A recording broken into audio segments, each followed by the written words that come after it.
Keith McGowan here, the Outboard Dad, here to help you have a better boating experience. Please like, subscribe, and send me any comments you have of the motors you're working on.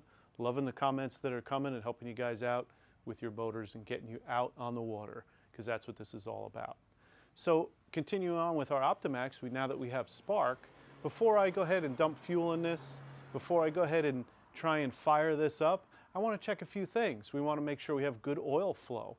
Right now my tank, so there's a tank on the motor itself, right here. So that's empty because when I moved it, when I trailered it here, whoever I bought it from had emptied that tank beforehand so it wouldn't leak all over the place. So we want to make sure we're going to get that tank full of oil, and we do have a remote tank here. And we want to make sure that enough oil is making it not only to that tank, it has sensors inside of it, but we also want to make sure it's making it over here to our fuel pump. So I'll show you where our oil pump. So our oil pump is right here. It's a little triangular bracket that it's on, and you can see the hoses coming off of it.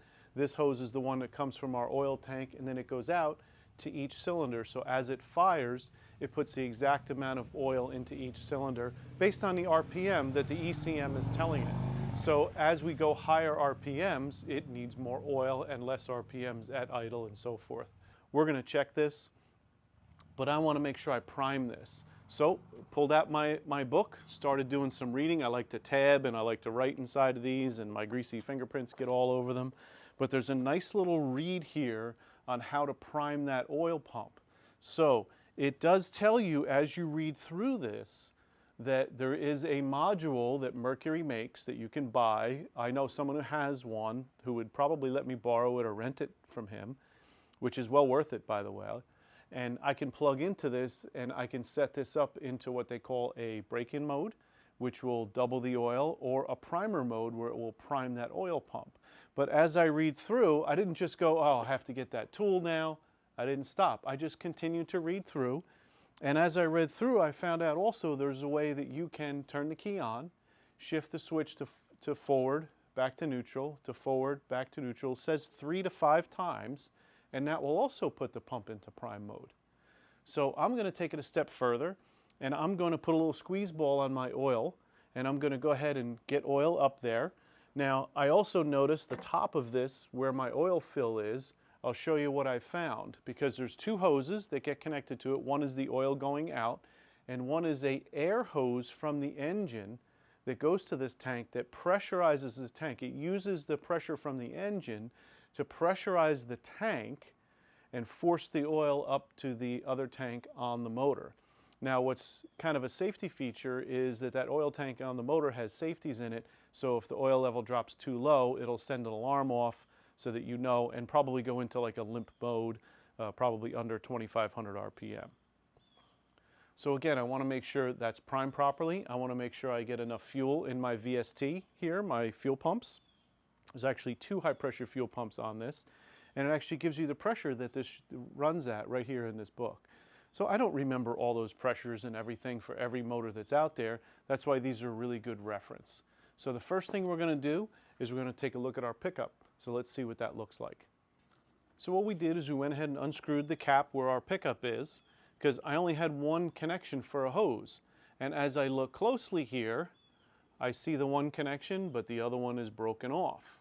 So that's the air that comes into this. You can see the hole here that it goes through that pumps air down into our tank to pressurize it. And then there's a nice screen here, which I'm happy to see is nice and clean. The previous owner had let me know he only had mercury oil in this, which is good. Otherwise, I would take it out. But I'm going to clean this up really good.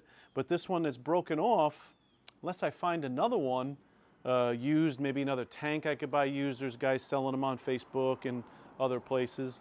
But I'm going to go ahead and, see if I can clean this up, maybe drill it out. I think I have some small fittings, some brass fittings. I might be able to fit something in there just so we can get a good test going. And what I'm going to do is I'm going to take my squeeze ball that I use to pressurize my lower units, and I'm going to squeeze pressure in there because I'm going to have a gauge, so I'm going to know what my poundage is. And I'm going to pressurize and make sure I get oil going through my system. I can pull the hoses off in different spots and make sure I have no air and bleed this system properly.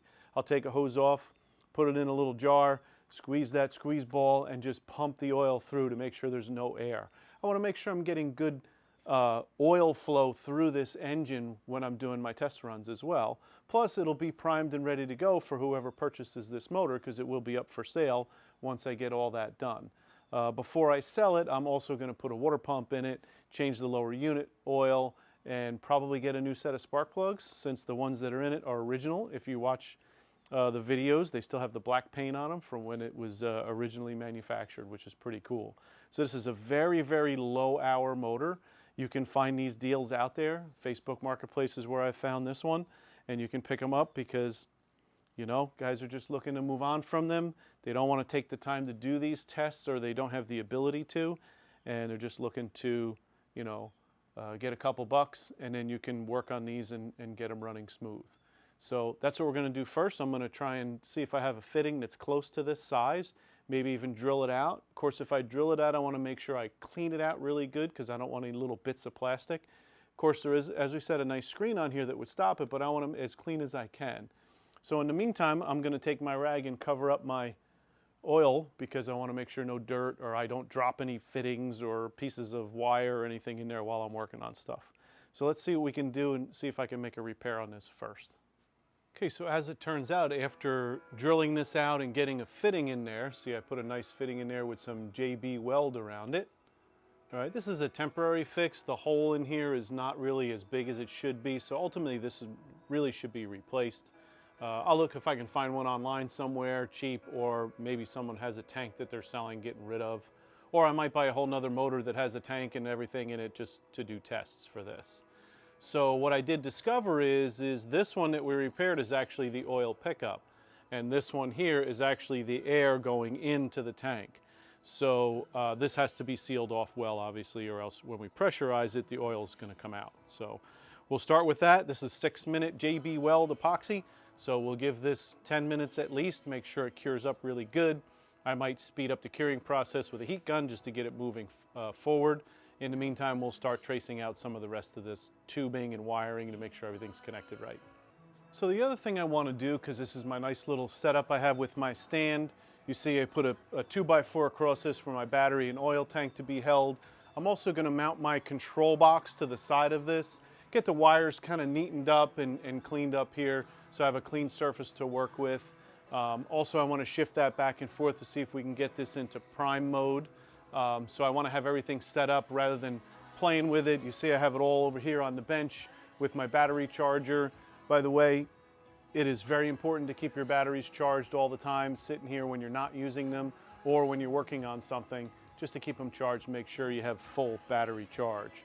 So I want to get this cleaned up, mount that controller to the side here, just put some wood screws in it or figure out a way to rig it up so it's solid. Make sure my safety switch is wired properly too, because that was keeping us in neutral so that we could turn it over and get spark.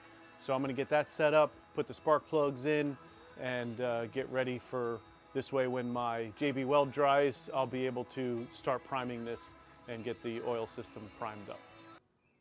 So in order to mount this control properly, there's a nut down inside here. If you look inside, it's brass.